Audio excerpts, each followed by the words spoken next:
Hey guys, SirVern back here, and today I'm reviewing Trek to Yomi for the PS5. I'm not quite sure if this is on any other platforms. I'm sure it is. This was a PS Plus game 2 or 3 months ago. I redeemed it, but also bought a physical copy. And so if you want a physical copy, it's relatively cheap for this game. So we're going to go over the same 5 categories we always do. Graphics, performance, gameplay slash story, replayability, fun factor, give each category a score from 1 to 10, average it up, and then talk about the game a little bit. So this is like a action game. Action combat, light exploration, light puzzles. Um, so we'll start off with graphics. I'm going to give graphics an 8.5. I debated on this, but as you can see, it's like the old time, like you would watch an old samurai movie. Um, Film grain and just, I think you can, there's a lot of visual settings you can tweak, but it's that black and white. But at first I was like not super impressed. The character models aren't really detailed, but I love what they've done. I love the art style. Um, and the environments are really cool looking in some spots, and the character models grew on me a little bit throughout the game. So graphics are pretty good, gave them an 8.5. Performance, man, I initially wrote, like I take notes as I play each game. And initially I wrote 9.5 because about halfway through the game I didn't have a ton of glitches. But man, as it went down, I knocked it to a 6.5, and I'll get into why. But I had a few, like, if it would have saved it, it would have broken the game. A few glitches that were pretty bad. But one of the, like, for instance, like an enemy wouldn't populate, so you would just sit there and, you weren't sure if, like, what you were supposed to do. But the final boss glitched where he was through a wall, and I should have put it in there, but it would have been boring. You wouldn't have known what was going on. Plus, I don't want to give that away. But he was just through a wall and wouldn't come through. And there's like 3 phases to. I'm not there. I won't give spoilers, but there's like 3 phases to the final boss, and he's tough. And I got to the second or third phase, and he just wouldn't take damage. Or I got to the end of the second phase, and he wouldn't take any more damage. He wouldn't The third phase never prompted, and I got really frustrated and switched it to easy to beat the last boss because I played it like 5 times and I had glitches numerous times with the final boss, which I thought was ridiculous. So performance at 6.5, and I would say about 75% of the game is great, but the glitches that are there are pretty bad. I've got there's a few environmental issues I have with the game. Um, I didn't mention this in graphics. It's kind of a performance issue though. But the way you'll notice, like sliding down hills, animations are kind of wacky. And like I said, I had major issues with the final boss, and a few other minor performance hiccups. But 6.5, so pretty bad. Graphics, or sorry, gameplay slash story. The next category. Um, this is just okay. At first, I was really liking the gameplay, and I did enjoy it overall, but it gets kind of stale. Uh, you don't meet too many different kind of enemies. Combat is really fun at first, but after you fight the same enemy over and over, you kind of get the same few moves that you do, and you do learn, numerous moves. Um, it's kind of fun. I'm going to show a few screenshots here, and you can see that the game is really good looking. But I did have issues uh, with the combat system after a while. It just kind of got boring. You can find new moves. Some are hidden, and this is another part of the gameplay. Like there's hidden corridors, some of which you'll go to a different corridor and slide down the hill, or go through a door where you cannot come back, and you'll miss collectibles.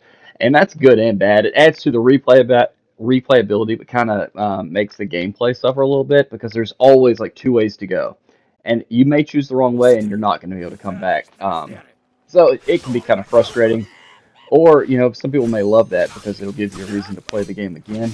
After the issues I had, I don't think I would play this game again. It's not, it kind of reminded me of like a mix of Ghost of Tsushima and Sifu. If you've played either one of those games, they're great. The combat is tight and fluid, and there is light exploration. like I said. So it's kind of a mix of those two games. So most of the game is just a side to side, but there is depth to some parts of the levels. So you'll just have to see if that interests you. But anyway, in the story. So I combined gameplay and story. So the story is good, kind of. It's just it's okay. It's good. It's nothing terrible about it. Maybe a bit predictable and cliche, but there was a part that kind of threw me for a little loop that was kind of interesting. So it's a deep gameplay slash story. I give a 7. Just kind of okay. Replayability. Um, the only reason I gave it a 5, I gave it a 5. Only reason is because there is a ton of collectibles. It's only a 5-hour game. Um, so they add a lot of like you can see right here. There's collectibles. There's like 6 or in each little section. There's 6 chapters, and then like the final chapter until you beat the final boss. But there's a lot. Like I said, there's branching paths. There's choices you can make in the game. So it adds to the replayability because I'm not sure what happens. There's like 3 different main choices you'll make in the game. So you may be able to go and it may take you on a different path throughout the game. So I'm not really sure how that works. So that is something to keep in mind. Um, and also there is 3 different difficulties, I think. Yeah, I think easy, medium, hard, and that maybe a 4th. Yeah. So I don't know why I attempt this sometimes, but I attempted to start the game off on hard because I was like, I want a challenging short game and maybe go for a platinum. I love difficulty based platinums.